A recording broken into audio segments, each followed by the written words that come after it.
अगर तुझ में जज्बा है ना, शुरुआत छोटी हो या बड़ी, उससे घंटा फर्क नहीं पड़ता है। परेशानी कितनी बड़ी भी हो, कोशिश करने वाले के लिए कुछ नहीं है, सब बहाने हैं। ऐसे ही कहानी को सच कर दिखाया इस बंदे ने। खुद फेलियर और परेशानियों में रहकर ये बंदा दुनिया का सबसे वैल्यूएबल ब्रांड बना लेता है। जिस कंपनी का प्रोडक्ट अपने पास रखने वाले लोग खुद में हाई क्लास स्टेटस फील करते हैं। जी हाँ, मैं बात करने जा रहा हूँ दुनिया का सबसे वैल्यूएबल ब्रांड एप्पल कंपनी के फाउंडर स्टीव जॉब्स की। स्टीव जॉब्स के ऐसे 3 कहानियां शेयर करने जा रहा हूँ जो उन्होंने स्टैनफोर्ड यूनिवर्सिटी के एक स्पीच में कहा था। स्टीव जॉब्स ने अपने 50 सालों में फेस किया और जो सीखा मैं आपको इस वीडियो के जरिए बताऊंगा। मैं जानता हूं आप में से कईयों में सिर्फ लैंग्वेज बैरियर की वजह से स्टैनफोर्ड वाली स्पीच को नहीं सुना होगा। वही कहानी मैं आपको हिंदी में ट्रांसलेट करके सुना रहा हूं, जो यकीनन आपकी लाइफ को पूरी तरह बदल देगा। बस वीडियो को आखिरी लाइन तक सुनना, आपका एक भी सेकंड वेस्ट नहीं जाएगा। उन्होंने अपने लाइफ का सबसे फेमस भाषण स्टे हंग्री स्टे फुलिश नाम दिया है, जिसमें उन्होंने अपनी जिंदगी से जुड़ी 3 कहानियां बताई। स्टीव जॉब्स ने पहली कहानी बताते हुए कहा कि मुझे कॉलेज से निकाल दिया गया था,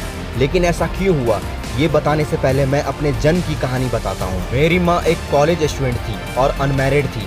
वह मुझे किसी ऐसे इंसान को गोद देना चाहती थी जो ग्रेजुएट हो। मेरे जन्म से पहले ही तय हो गया था कि मुझे एक वकील और उनकी पत्नी गोद लेंगे, लेकिन उनको बेटा नहीं बेटी चाहिए थी। मेरे जन्म के बाद जब उन्हें पता चला कि बेटा हुआ है तो उन वकील कपल से पूछा गया कि क्या वो मुझे गोद लेंगे, और वो अचानक तैयार हो गए। मेरी माँ को जब पता चला कि मुझे गोद लेने वाले कपल पढ़े लिखे नहीं है तो मेरी माँ ने मुझे गोद देने से मना कर दिया। लेकिन मेरी माँ उस समय नरम पड़ गई जब उन्होंने कहा कि वो मुझे कॉलेज भेजेंगे। 17 साल की उम्र में मुझे कॉलेज में एडमिशन मिल गया, लेकिन उस समय मुझे लगा कि मेरे माता पिता की सारी कमाई मेरी पढ़ाई में खर्च हो रही है। मुझे समझ नहीं आ रहा था कि मैं अपनी जिंदगी में क्या करूं। आखिरकार मैंने कॉलेज ड्रॉप करने का फैसला किया और सोचा कि कोई काम करूंगा। उस समय शायद यह डिसीजन सही नहीं था, लेकिन आज मैं पीछे मुड़ के देखता हूं तो मुझे लगता है कि ये डिसीजन बिल्कुल सही था। उस समय मेरे पास रहने के लिए कमरा नहीं था तो मैं अपने दोस्त के कमरे में जमीन पर ही सो जाता था।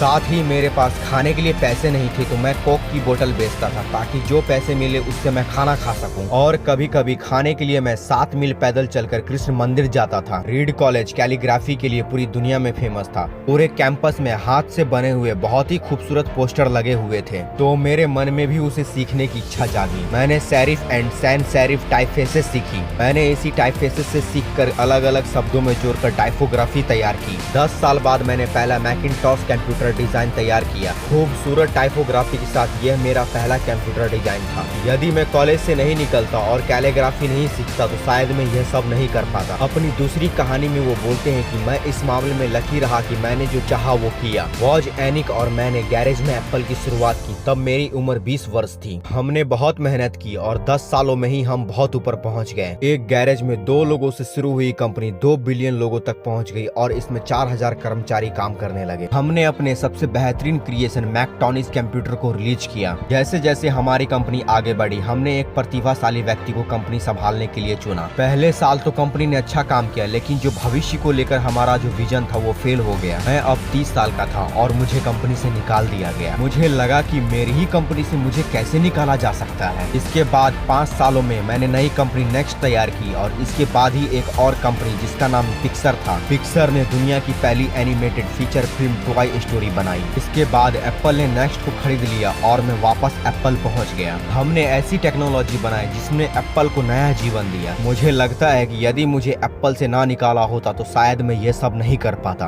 कभी कभी जीवन में ऐसे पल भी आते हैं, लेकिन हमें इनसे घबराना नहीं चाहिए। आप अपनी मंजिल पर नजर रखें और आगे बढ़ते रहें। जीवन में कोई ना कोई उद्देश्य होना बहुत जरूरी है, इसके बिना आगे बढ़ा नहीं जा सकता। तीसरी कहानी, जब मैं 17 साल का था तो मैंने एक कोटेशन पढ़ा जो कुछ ऐसा था, आप हर दिन ये सोचकर जियो कि ये आपका आखिरी दिन है, तो एक दिन ऐसा जरूर आएगा जब सही में आखिरी दिन हो। इस बात ने मुझे बहुत प्रभावित किया। 33 सालों में मैं हर रोज अपना चेहरा शीशे में देखता हूँ और मैं सोचता हूँ यदि आज मेरा आखिरी दिन है तो मुझे वो करना चाहिए जो मैं करना चाहता हूँ। कई दिनों तक मुझे अपने सवालों का जवाब नहीं मिला। मैं जल्दी मर जाऊंगा, यह सोच मुझे जीवन में और ज्यादा काम करने की प्रेरणा देती है। कुछ साल पहले ही मुझे मुझे कैंसर का पता चला। डॉक्टर ने मुझे बताया कि मैं 3 से 6 महीने ही जीवित रह पाऊंगा। मुझे कहा कि मैं अपने परिवार वालों को अपनी बीमारी और काम के बारे में बता दूं। मैंने अपना इलाज करवाया, सर्जरी करवाई, अब मैं बिल्कुल ठीक हूँ। मैंने बहुत ही नजदीक से मौत को देखा। कोई भी मरना नहीं चाहता, लेकिन मौत एक सच्चाई है जिसका सामना सभी को एक दिन करना है। स्टीव जॉब्स वाकई में बहुत बड़ी सोच रखते थे। बिना लक्ष्य के व्यक्ति कुछ भी प्राप्त नहीं कर सकता।